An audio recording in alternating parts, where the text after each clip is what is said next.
प्यारे बच्चों, अब हमारे यहाँ दो पद हैं और वो हमारे तुलसीदास जी की गीतावली से हैं। कहाँ से हैं? तुलसीदास की गीतावली से। गीतावली तुलसीदास जी की गीतावली से, ठीक है। और पहले हमारे तीन पद थे रामचरित मानस के अयोध्या कांड के चित्रकूट प्रसंग से, ठीक है। भरत राम का प्रेम प्रसंग हमारा क्या था? भरत राम का प्रेम। और अब हमारे यहाँ दो पद हैं और ये दोनों ही पद हमारी गीतावली से लिए गए हैं। देखिए, जननी निरखती बान धनुया, बार बार उर नैन लावती, प्रभु जी की ललित पनहिया, कबहु प्रथम जो जाए जगावही, कह प्रिय वचन सवारे, उठहु तात, बलि मातु वदन पर, अनुज सखा सब द्वारे, कबहु कहतियो बड़ी, बार भई जाहु भूप पै भैया, बंधु बोले जही जो भावे, गई निछावरे मैया, कबहु समझी वन गमन राम को, रही चकी चित्र लिखित सी, तुलसीदास वह समय कहते, लागत प्रीत सिखी सी। इस पद में श्री राम के वन जाने के बाद माता कौशल्या की जो मन स्थिति है उसका वर्णन किया गया है। इसमें बताया गया है कि माता कौशल्या जो है श्री राम के वन जाने के बाद किस तरह जननी निरखती बाण धनुया, की जननी माता कौशल्या जो है वो बार बार उनकी धनुष को, छोटी छोटी जो धनुषियां थी जब श्री राम छोटे थे, तो बाण धनुया बार बार उन नैन लावती, बार बार उन्हें अपनी आंखों से लगाती है। और प्रभु जी की ललित पनहिया, किसको बार बार आंखों से लगाती है? प्रभु जी, श्री राम की जो छोटी छोटी पनहिया, पैरों में पहनने की जो उनकी जुतियां हैं, उन्हें उठाकर अपनी आंखों से लगा लेती हैं। कबहु प्रथम जो जाए जगावती, कभी जाकर जगाती हैं। किसे जगाती हैं? श्री राम को। कहे प्रिय वचन सवारे, प्रिय वचनों से श्री राम को जगाती हैं। उठहु तात, कि हे पुत्र उठिए। तात शब्द पिता के लिए भी आता है और पुत्र के लिए भी आता है संस्कृत में, ठीक है। तो उठहु तात तत्सम शब्द है हमारा ये, कि हे पुत्र उठिए, बलि मातु वदन पर, कि माँ तुम पर बलिहारी है, अनुज सखा सब द्वारे, कि तुम्हारे जो छोटे भाई हैं वो सभी द्वार पर आ गए हैं, तो जल्दी से उठ जाइए। और कबू कहती हो बड़ी बार भई जाऊ भूख पे भैया, कि बहुत बड़ी बार भई, कि बहुत देर हो गई है, जल्दी से उठ जाओ भाई, तुम्हें राजमहल भी जाना है। बंधु बोल जह जो भावे, गई निछावरे मैया, कि तुम्हारे बंधु बांधव, तुम्हारे भाई सभी जो है द्वार पर आ गए हैं, मैया तुम पर बलिहारी है, जल्दी से मेरे पुत्र उठ जाओ। कबहु समझी वन गमन राम को, और जैसे ही उन्हें आभास होता है कि मैं क्या कर रही हूँ, श्री राम तो मेरे पास नहीं है, श्री राम तो वन में चले गए हैं। तो देखिए फिर क्या होता है, कबहु समझी, जैसे ही उनको समझ में आता है कि वन गमन राम को, कि राम तो वन में चले गए हैं, रही चकी चित्र लिखित सी, वह चित्र लिखित सी हो जाती है, मतलब जड़ हो जाती है बिल्कुल। जैसे चित्र में चित्र जो होता है वो स्थिर रहता है, वैसे ही जो है वो स्थिर हो जाती है चित्र की भांति। रही चकी चित्र लिखित सी उपमा अलंकार है, सांसी संसारेश, ठीक है। तुलसीदास वह समय कहते, लागत प्रीत सिखी सी, तुलसीदास जी कहते हैं कि उस समय माता कौशल्या जो है प्रीति सिखी सी, एक मयूरी, मतलब बहुत ही प्यारी सी एक मोरनी के समान प्रतीत होती है, ठीक है। प्रीति सिखी सी, प्यारी सी मोरनी के समान प्रतीत होती हैं। यहाँ भी उपमा अलंकार है। देखिए अब अगला पद देखते हैं अपना।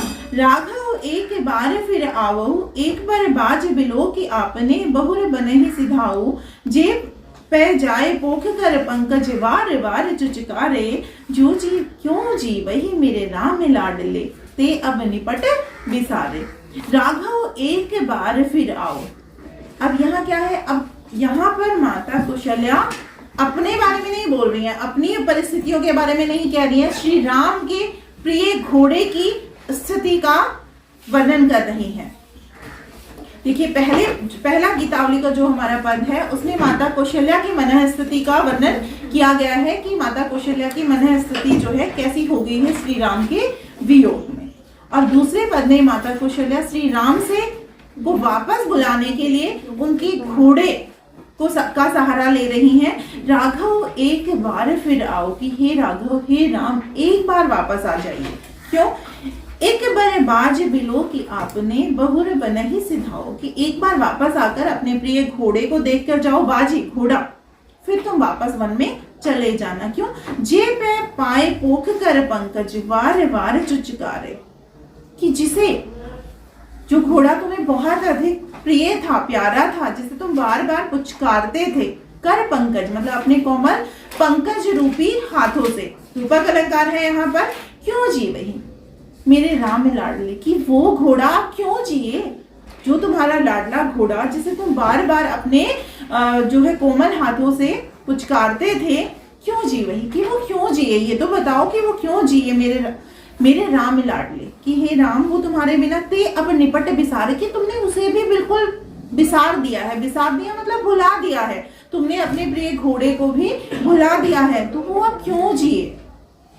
भरत सोगुनी सार करत है अति प्रिय जान तिहारे, कि भरत जो है वो उसकी सोगुनी देखभाल करता है, यह जानकर कि जो ये घोड़ा था ये तुम्हें बहुत अधिक प्रिय था, ऐसा जानकर सोगुनी देखभाल करता है।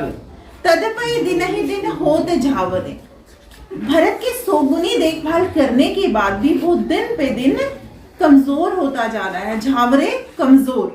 मनहु कमल हिम मारे, जैसे कमल को हिम ठंड मार जाती है, तो जब कमल की जो स्थिति होती है उसी तरीके से वो घोड़ा जो है दिन पे दिन कमजोर होता जा रहा है। मनहु जनहु जानो मानो कौन सा अलंकार होता है, जल्दी बताइए। बहुत अच्छे, उत्प्रेक्षा अलंकार। सुनहु पथिक, अब आगे कहती है सुनहु पथिक, कि हे पथिक सुनो, पथिक मतलब राहगीर, हे राहगीर सुनिए, जो राम मिलही, कि अगर तुम्हें कहीं पर श्री राम मिले, वन कहियो मात संदेशो, कि उनको तुम उनकी माता का संदेशा देना, कि हे पथिक सुनिए, अगर तुम्हें रास्ते में कहीं प्रभु श्री राम मिलते हैं तो उसे उसकी माता का संदेश देना। तुलसी मोहि और सबनिते इनको बड़ो अंदेशो, तुलसीदास जी कहते हैं कि कौशल्या माता कह रही है कि उनको कहना कि भाई जो है बहुत अंदेशा है, अर्थात इनको बड़ो अंदेशो मतलब इस घोड़े के साथ अब कुछ भी हो सकता है, कुछ और सभनिते इनको बड़े अंदेशो। तुलसीदास जी कह रहे हैं कि माता कौशल्या कह रही कि और सबकी तो देखी जाएगी, है ना, और सबकी तो भाई ठीक है, और किसी के लिए मत आओ, माता के लिए मत आओ, भाइयों के लिए मत आओ, किसी के लिए मत आओ, प्रजावासियों के लिए मत आओ, लेकिन अपने इस घोड़े के लिए एक बार वापस आ जाओ, क्योंकि इसका बड़ा अंदेशा है। अंदेशा मतलब कोई भी अनहोनी हो सकती है, तो एक बार वापस आकर अपने घोड़े को देख जाओ। तो ये तो हमें भी पता है कि माता कौशल्या इसके साथ चाहती है कि किसी भी तरीके से एक बार उनका यहाँ अपने बेटे के प्रति बहुत अधिक प्रेम, तो यहाँ जहाँ जो है माँ का बच्चे के प्रति, बच्चे का माँ के प्रति कौन सा रस होता है बताइए, वात्सल्य, ठीक है, तो यहाँ पर वात्सल्य रस है। और गीतावली के हमारे ये 2 पद हैं, आप सबने जान ली है अच्छे से बच्चों, ठीक है, कोई परेशानी नहीं आएगी अब यहाँ पर।